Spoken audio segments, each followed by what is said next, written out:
Hello बच्चों, आज के वीडियो में हम अध्ययन करेंगे लिंग निर्धारण की प्रक्रिया क्या होती है, लिंग गुणसूत्र क्या होते हैं और लिंग संलग्न वंशागति क्या होती है।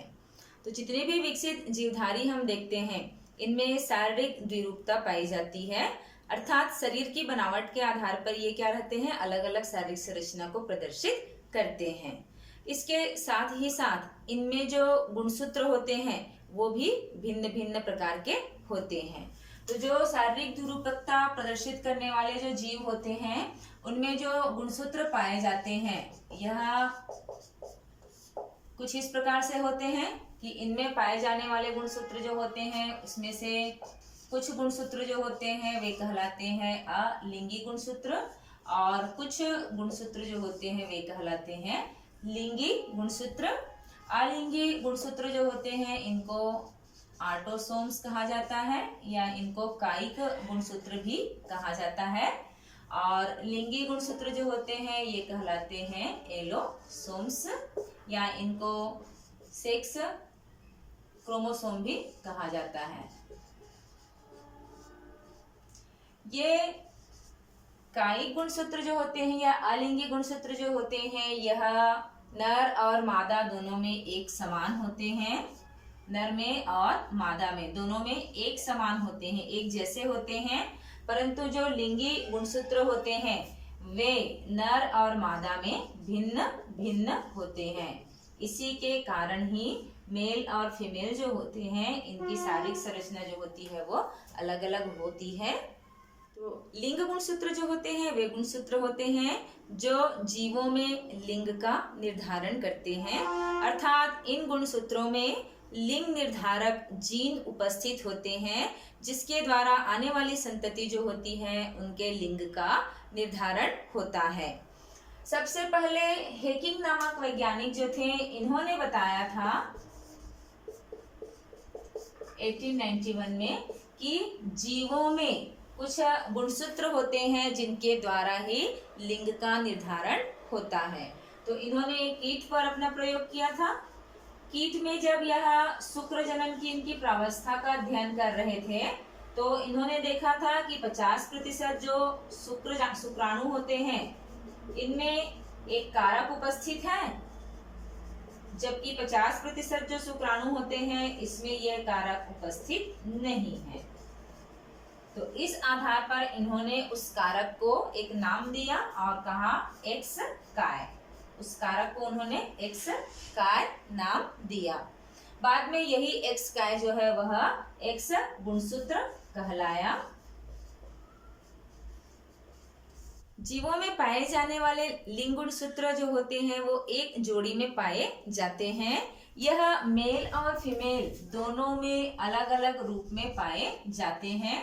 जहां ये मेल में नर में विषम रूपी रूप में पाए जाते हैं एक्स और वाई के रूप में, वहीं मादा में यह समरूपी रूप में पाए जाते हैं एक्स और एक्स के रूप में। कुछ ऐसे जीवधारी होते हैं जैसे कि तिलचट्टा है या फिर बग्स है या टिड्डा है। इनमें इनकी जो मादा होती है इनमें 2 एक्स गुणसूत्र पाए जाते हैं लिंग गुणसूत्र के रूप में, लेकिन इनमें जो नर होते हैं इनमें पाए जाते हैं एक एक्स गुणसूत्र और एक और गुणसूत्र जो होता है इनमें उपस्थित नहीं होता है। एक ही एक्स गुणसूत्र जो है इनमें पाया जाता है। तो इनमें जो लिंग निर्धारण जो होता है कुछ इस प्रकार से होता है।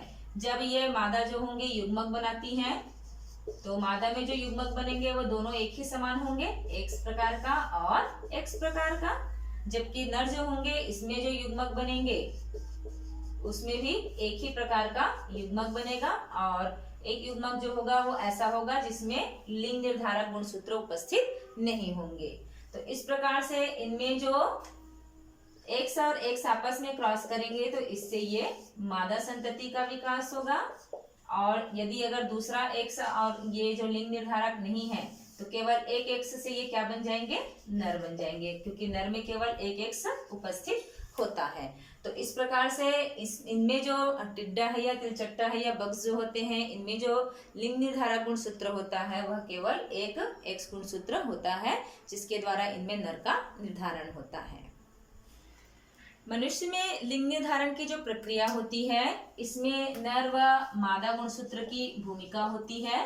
तो मनुष्य में जो मादा गुणसूत्र होते हैं, उनमें जो गुणसूत्र होते हैं वो लिंग गुणसूत्र समरूपी में पाए जाते हैं। इनमें जो कायिक गुणसूत्र होते हैं, उनकी संख्या जो होती है वह टोटल होती है 44, या हम इसको जोड़ी में कहेंगे तो 22 जोड़ी होती है। और इनमें जो लिंग गुणसूत्र होता है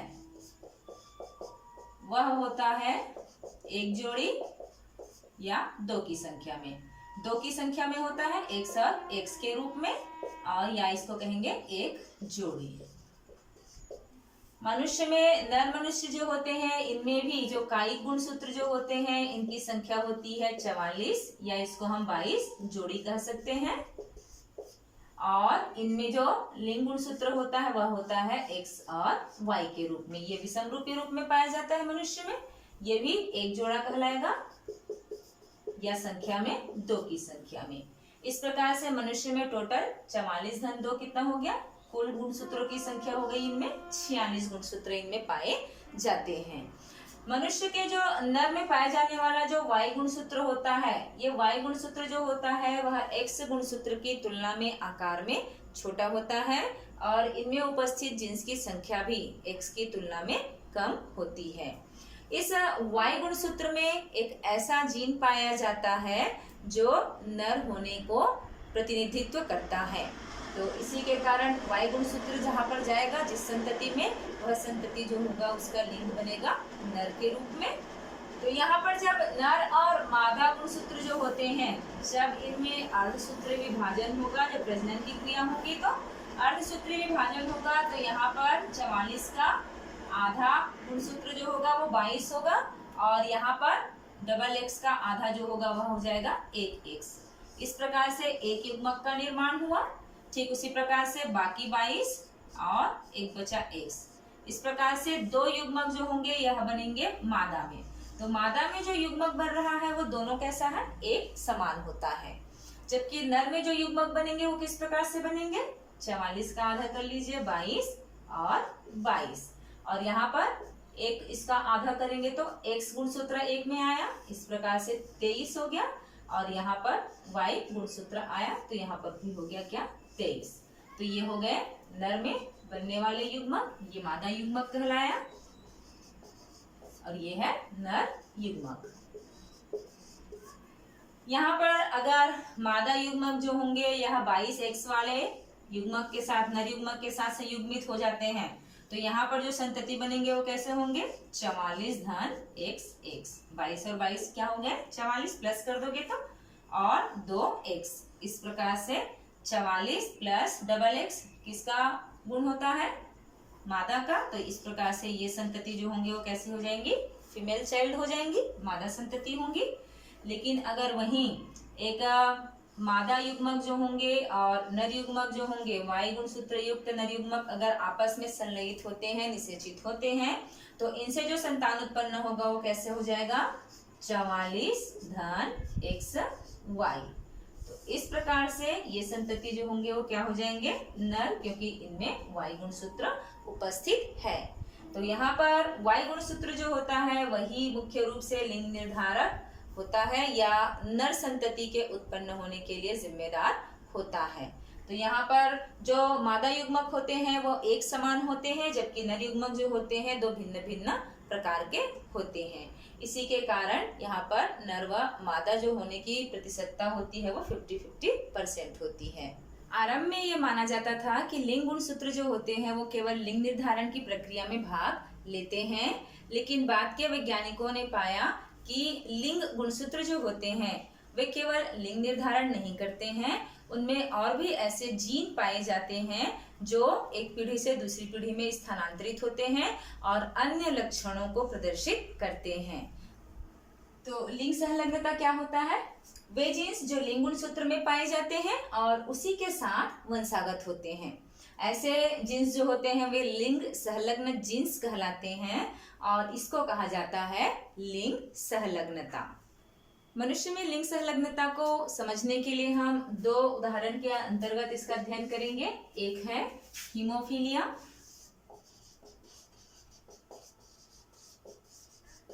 और दूसरा है वर्णांधता।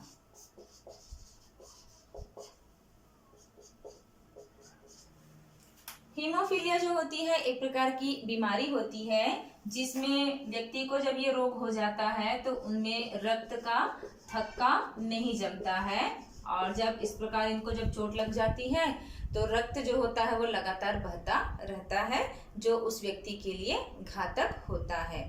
इसे ब्लीडर्स रोग कहा जाता है और इस रोग का जो वाहक होता है या कारक होता है, जो जीन होता है, वह एक्स गुणसूत्र में पाया जाता है और वह अप्रभावी के रूप में पाया जाता है।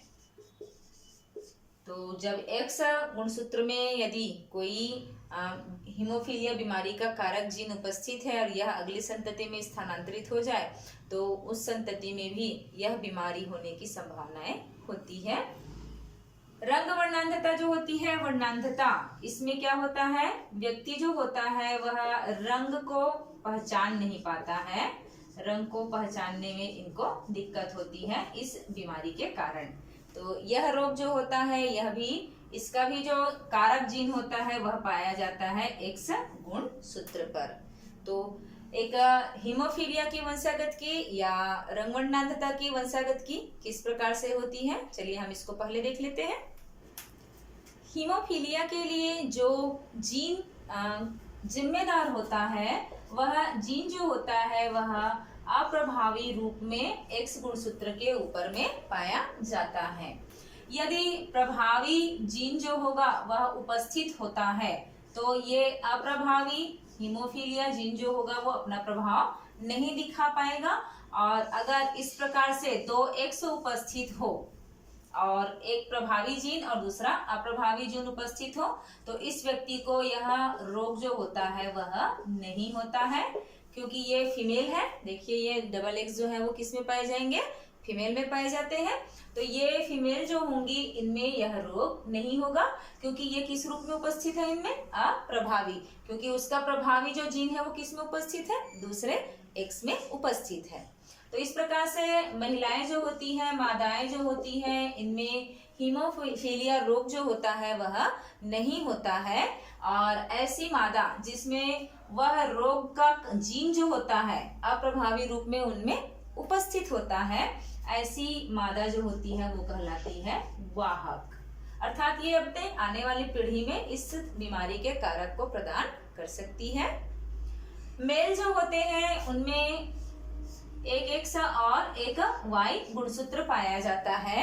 यदि इनमें सामान्य गुणसूत्र उपस्थित होगा, यदि इनमें सामान्य जीन उपस्थित होगा तो यह सामान्य होगा, लेकिन यदि इनके एक्स गुणसूत्र में ही ये हीमोफीलिया का जीन उपस्थित होगा तो अब यहाँ पर यह स्वयं अकेला उपस्थित है। वाई गुणसूत्र जो होता है उसमें इनके लिए कोई भी प्रभावी एलील उपस्थित नहीं होता है, इसीलिए यहाँ पर ये एच जो होगा वो अकेला होने के बाद भी ये जीन्स जो होगा वो क्या हो जाएगा, प्रभावी हो जाएगा।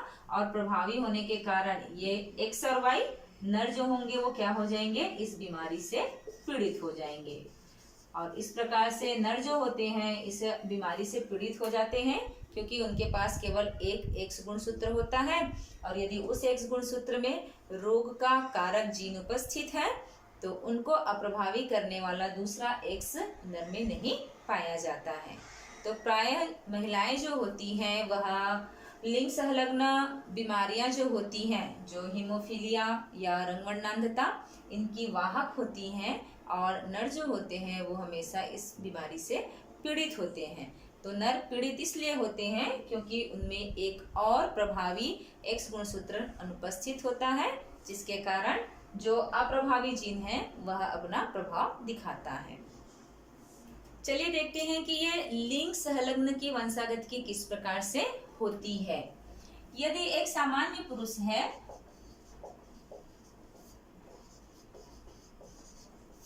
सामान्य पुरुष अर्थात इसमें एक्स और वाई गुणसूत्र उपस्थित है। इनके एक्स और वाई गुणसूत्र में किसी भी प्रकार के रोग का कारक नहीं है। इनका विवाह करा दिया जाता है एक वाहक स्त्री के साथ में। तो यदि इन दोनों के बीच में विवाह होता है तो इनके संतानों में हीमोफीलिया की वंशागत किस प्रकार से होगी, इसको देखिए। वाहक स्त्री जो होती है इनमें एक सामान्य एक्स पाया जाता है और दूसरा एक और एक्स होता है जिसमें हीमोफीलिया का अप्रभावी जीन उपस्थित होता है। तो अब इनमें जो युग्मक बनेंगे वो किस प्रकार के बनेंगे, देखिए। इनमें दो प्रकार के युग्मक बनेंगे नर में। एक होगा एक्स गुणसूत्र, दूसरा होगा वाई गुणसूत्र। इनमें दोनों जो होंगे वो एक्स प्रकार के गुणसूत्र बनेंगे। चलिए इनका क्रॉस करा दें आपस में। यदि मादा का एक्स गुणसूत्र और यदि नर का एक्स गुणसूत्र अगर इनमें क्रॉस होता है आपस में तो ये बनेंगे दोनों एक्स और एक्स, और ये होंगी डबल एक्स, मतलब ये क्या होंगी, मादा चाइल्ड होंगी, मादा संतति होंगी और इनमें बीमारी का कारक उपस्थित नहीं है, इसीलिए क्या हो जाएंगी, ये सामान्य मादा कहलाएंगी। यदि इस y के साथ इस x का क्रॉस हो जाए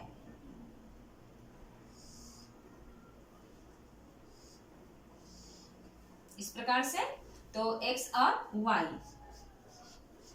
एक्स और वाई जो होते हैं वो किस में पाए जाते हैं, नर में पाए जाते हैं, तो ये नर संतति कहलाया।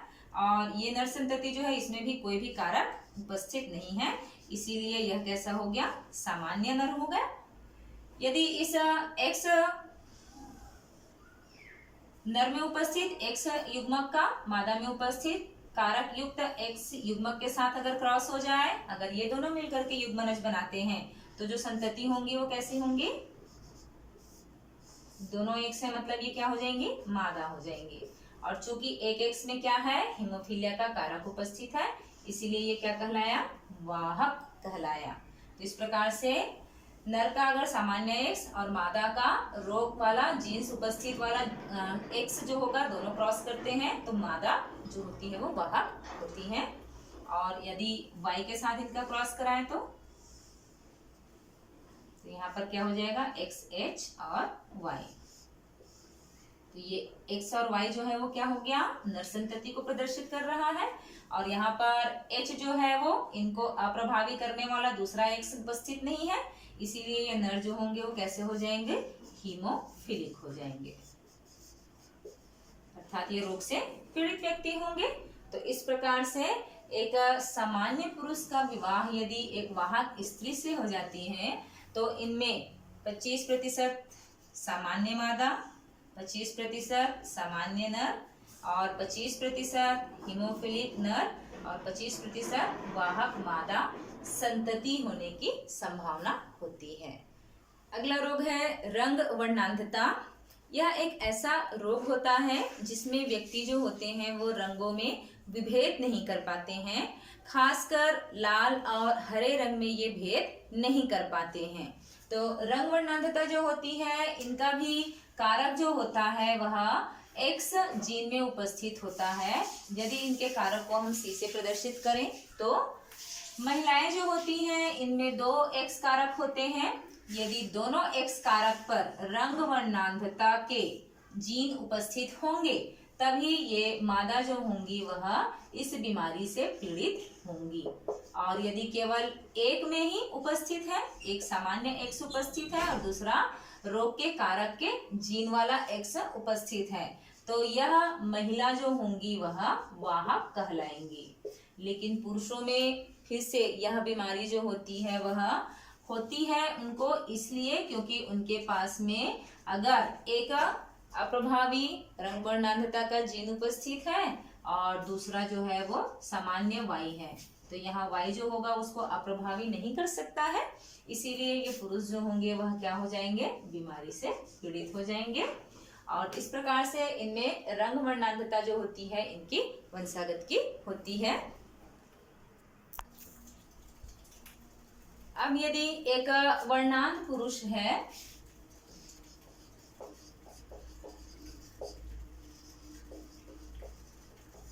इनका विवाह एक सामान्य स्त्री से हो जाए तो इनमें रंग वर्णांधता की वंशागत की किस प्रकार से होगी, चलिए इसको देख लेते हैं।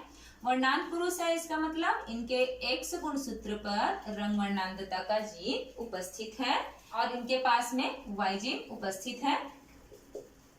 सामान्य स्त्री है, इसलिए इनके दोनों X जो होंगे वो कैसे होंगे, सामान्य स्थिति में होंगे। चलिए युग्मक बना लेते हैं। XC ये एक प्रकार का युग्मक बना, यहाँ पर Y ये एक प्रकार का युग्मक बना, यहाँ पर X और यहाँ पर एक और X सामान्य X के रूप में। चलिए क्रॉस करा दें। यदि नर में उपस्थित X और मादा का X जो होगा, जब ये इसमें क्रॉस होगा तो नर में क्या है, रोग का कारक उपस्थित है, इसीलिए यह दोनों X है, मतलब ये क्या होगी संतति मादा। लेकिन इनके एक X में क्या उपस्थित है, रोग का कारक। चूंकि इनके पास एक प्रभावी X है इसलिए ये अप्रभावी हो जाएगा, इसीलिए इस मादा को यह रोग नहीं होगा, लेकिन ये अपनी अगली पीढ़ी को यह रोग जो है वो दे सकती है, इसीलिए मादा क्या हो गई, वाहक मादा कहलाई। यदि इस X का क्रॉस हो जाता है Y क्रोमोसोम के साथ, X और Y, तो ये हो जाएंगे क्या, X और Y किस में पाए जाते हैं, नर में पाए जाते हैं। क्योंकि इनमें रोग का कारक उपस्थित नहीं है, इसीलिए ये नर जो होंगे वो क्या हो जाएंगे, सामान्य नर कहलाएंगे। अब यदि इस X का इस X के साथ में क्रॉस करा दें तो यहाँ पर कौन सा संतति प्राप्त होगा, XC और X। तो XC और X का मतलब हो गया, ये क्या हो गई फिर से मादा, और इनमें केवल एक अप्रभावी और एक प्रभावी है, इसीलिए ये मादा कैसी हो जाएंगी, फिर वाहक हो जाएंगी। चलिए इनका क्रॉस करा दें Y और X का, तो यहाँ पर X और Y एक संतति प्राप्त हो गए। ये संतति जो है वह है नर संतति, और ये नर संतति कैसे है, सामान्य है। तो इस प्रकार से यहाँ पर यदि एक वर्णांध पुरुष का विवाह एक सामान्य स्त्री के साथ होता है तो इनके संततियां जो होंगी वो कैसी होंगी, 50% मादा, लेकिन ये कैसी है, मादा जो है वो कैसी हो जाएंगी, वाहक हो जाएंगी, और 50% नर है जो कि कैसे रहेंगे, सामान्य रहेंगे। तो यदि इनका विवाह होता है तो इनके जो नर संतति है वो सामान्य रहेंगे, लेकिन इनकी मादा संतति जो होंगी वो कैसी हो जाएगी, इस रोग की वाहक हो जाएंगी।